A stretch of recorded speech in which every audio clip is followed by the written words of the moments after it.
शहर तो फाके से मर गया, बोलेंगे अमीरे शहर का नाम बदल गया।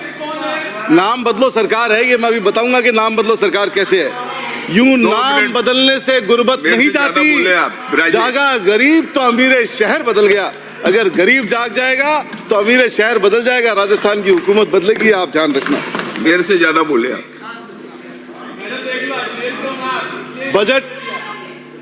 बजट 12 मिनट अजमेर को तो वैसे ही नहीं मिलना था टाइम। आप ऐसे सोचा मत करा करो, हर्ट मत हुआ करो, ये आदत डाल लो 4 साल। बजट और राज्यपाल का अभिभाषण, पिछले साल के कार्य का लेखा जोखा। यार जयपुर की बात करते हो, पहले जयपुर से ही शुरू कर लेता हूं। सुनो, जयपुर की आपने बात कर दी, सुखाड़िया जी मुख्यमंत्री बने, उदयपुर निहाल हो गया। अशोक गहलोत जी मुख्यमंत्री बने, जोधपुर निहाल हो गया। वसुंधरा जी बनी, धौलपुर निहाल हो गया, धौलपुर झालावाड़। धारीवाल साहब ने कोटा में अभूतपूर्व काम कर दिया।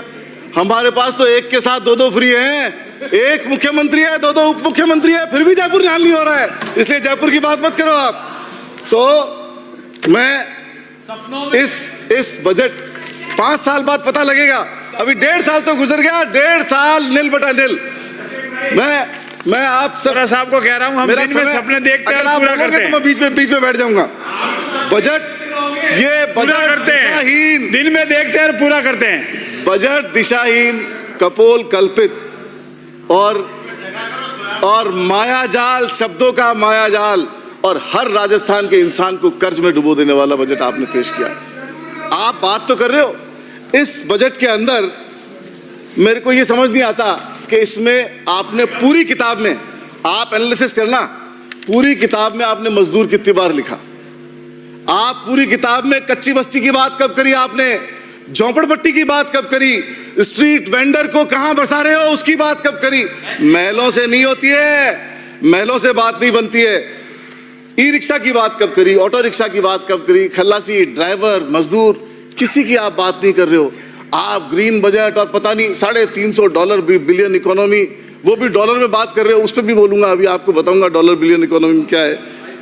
कोई विजन नहीं है, विजनलेस बजट जिसके अंदर आम आदमी को कोई राहत नहीं। तो मैं आपसे ये कहना चाहता हूं कि आप इसमें गरीबों के बारे में भी और आम आदमी के बारे में भी सोचो। राजस्थान के मुख्यमंत्री ने 100 यूनिट बिजली फ्री दी, अशोक गहलोत जी ने। आपने कहा हम 150 दे देंगे, और 150 भी कंडीशन लगा दी। किसी को दे रहे हो क्या 150? आप जब साल में एनालिसिस करोगे, आपने तो जो 100 यूनिट के एलिजिबल आदमी जो रह गए थे हमसे, उनको भी आप बिजली की यूनिट बढ़ा के नहीं दे पाए। आप 150 की बातें कर रहे हो, और साल बीतेगा जब पता लगेगा कि 150 भी आप किसी को नहीं दे पा रहे हो। 35 लाख करोड़ रुपए MOU, बहुत शॉर्ट में बात कर रहा हूं, बहुत लंबी बातें, बड़े बड़े व्यापारी पूरी दुनिया से बुला लिए, पधारो हमारे देश। और खाने के बर्तन में चमचियां बोल गई, प्लेटें बोल गई, खाना नहीं बचा उनको खिलाने के लिए। कौन से अरेंजमेंट की बात कर रहे हो आप? राजी हो रहे हो? पूरा नेशनल और इंटरनेशनल मीडिया खाली प्लेटें दिखा रहा है, आपकी खाली डब्बे दिखा रहा है। और क्या हो रहा है MOU में? क्या हुआ? प्रधानमंत्री जी आए, सारा आदमी खड़ा होकर के प्रधानमंत्री जी का स्वागत किया, मुख्यमंत्री जी खड़े हुए, एक आदमी खड़ा नहीं हुआ। एक आदमी, वो कौन आदमी था जो टांग पे टांग धड़े बैठा रहा?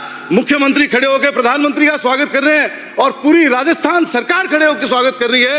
एक आदमी अपनी कुर्सी पे बिराजा हुआ है। ऐसे मत करो। जिनके आंगन में अमीरी के सजर लगते हैं, जिनके आंगन में अमीरी के सजर लगते हैं, उनको उनके हर ऐब जमाने को हुनर लगते हैं। तो अमीरों के प्रति इतनी वो मत करो आप। मैं एक बात और कहना चाहता हूं, आपने बजट दे दिया, इसमें कोई इंडस्ट्रियलाइजेशन की बात नहीं है। कहां इंडस्ट्री लाओगे, कैसे रोजगार दोगे, कैसे आम आदमी लाभान्वित होगा, कैसे गरीब लाभान्वित होगा? पिछला जब आपने बजट दिया था, तब आपने कहा हम टेक्सटाइल पार्क ला रहे हैं, कहां है वो टेक्सटाइल पार्क? आपने कहा कि हम सेरेमिक पार्क ला रहे हैं, कहां है वो सेरेमिक पार्क? आपने कहा हम लॉजिस्टिक हब बनाएंगे पाली में, कहां है वो logistic hub?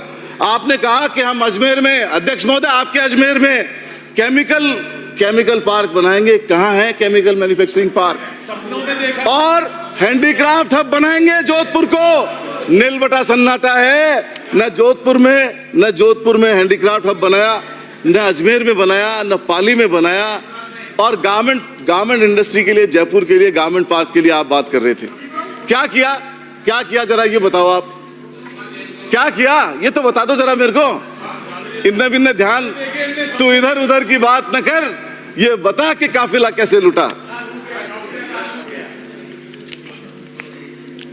$350 billion economy. $1 billion में कितने रुपए होते हैं जरा बता दो। बहुत उछल रहे हो आप मंत्री महोदय। $1 में कितने रुपए होते हैं? $1 बिलियन में रुपए बता दो आप। मैं पूरे सदन के सामने सवाल कर रहा हूँ, बार बार उठते हो आप, इस बात का जवाब दे दो खड़े होके। $1 बिलियन में कितने रुपए होते हैं जरा बता दो। $350 बिलियन की बात। एक मिनट में आप यहाँ परीक्षा मतलब टीचर की तरह कितने होते हैं, क्या होते हैं? आपसे कुछ तो सीखूंगा मैं।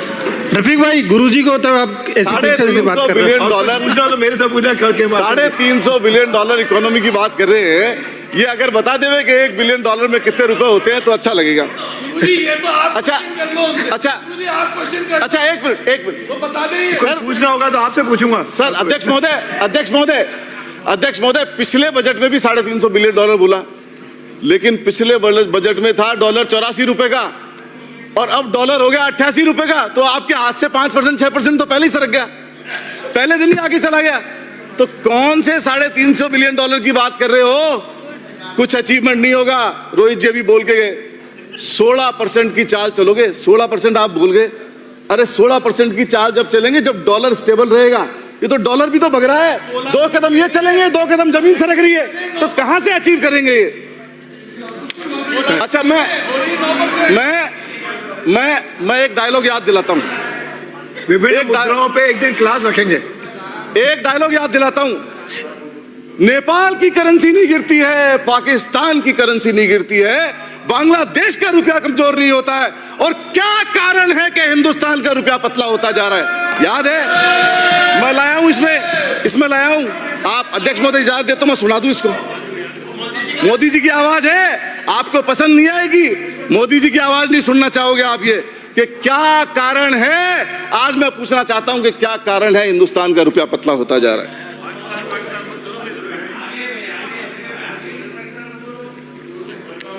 कॉर्पोरेट टैक्स, एक आध मिनट में पूरा करो। कॉर्पोरेट टैक्स बस 48 से आपका 15 मिनट है मेरे, 15 मिनट हो गए हुक्म, मेरे 15 मिनट है, अभी टाइम है। एक मिनट। कॉर्पोरेट टैक्स 30% से 22% कर दिया और गरीब आदमी को कोई राहत नहीं दे रहे हो। आपने ये बजट दिया है। आप मुख्यमंत्री जब जवाब देवे तो मुख्यमंत्री जी बता देवे कि गरीबों के लिए कितने मकान बना रहे हैं, कच्ची बस्ती वालों को कैसे बसा रहे हैं, स्ट्रीट वेंडर के लिए क्या कर रहे हैं, गरीब आदमी के लिए क्या कर रहे हैं, मजदूर के लिए क्या पॉलिसी है, ये जरूर बतावें जब जवाब देवे। जब हाँ, एक काम तो आपने किया, वो तो मैं भूल ही गया बताना। आपने एक काम बहुत जोरदार किया, और वो क्या काम किया? नाम बदलो काम तो आपने किया बहुत अच्छे से। 1 साल के अंदर एप्रोप्रिएशन बिल पे ये सब लोग बोलो। चिरंजीवी योजना को आपने आयुष्मान में बदल दिया, इंदिरा रसोई को आपने अन्नपूर्णा में बदल दिया, इंदिरा गांधी शहरी रोजगार गारंटी को आपने मुख्यमंत्री शहरी रोजगार में बदल दिया, मुख्यमंत्री बाल गोपाल योजना का नाम बदल करके पन्ना था बाल गोपाल कर दिया, और फिर राजीव गांधी स्कॉलरशिप, ये पीटे हुए राजीव गांधी स्कॉलरशिप को स्वामी विवेकानंद एकेडमी एक्सीलेंस योजना बना दिया। तो मैं ये कह रहा हूं कि आप नाम बदलने में एक्सपर्ट हो, और अध्यक्ष महोदय आपने भी अजमेर में नाम बदल दिया। नाम बदलने से कुछ नहीं होगा, काम करने से होगा, परफॉर्मेंस देने से होगा। मैं आपको ये कहना चाहता हूँ। मैं दो पंक्ति में मेरी बात खत्म करता हूं। दो पंक्ति में, इन काली सदियों के सर से जब रात का आंचल ढलकेगा, इन काली सदियों के सर से जब रात का आंचल ढलकेगा, जब दुख के बादल पिघलेंगे तब सुख का सागर झलकेगा, जब अंबर झूम के नाचेगा तब धरती नगमे गाएगी, जब अंबर झूम के नाचेगा जब धरती नगमे गाएगी, वो सुबह कभी तो आएगी, वो सुबह कभी तो आएगी, वो सुबह कभी तो आएगी। बहुत बहुत शुक्रिया, बहुत धन्यवाद। ललित यादव नहीं है, Shri Gopal Sharma, point of information, only 1 minute. हो गया बोल गए आप बोल रहे नहीं पॉइंट ऑफ इन्फॉर्मेशन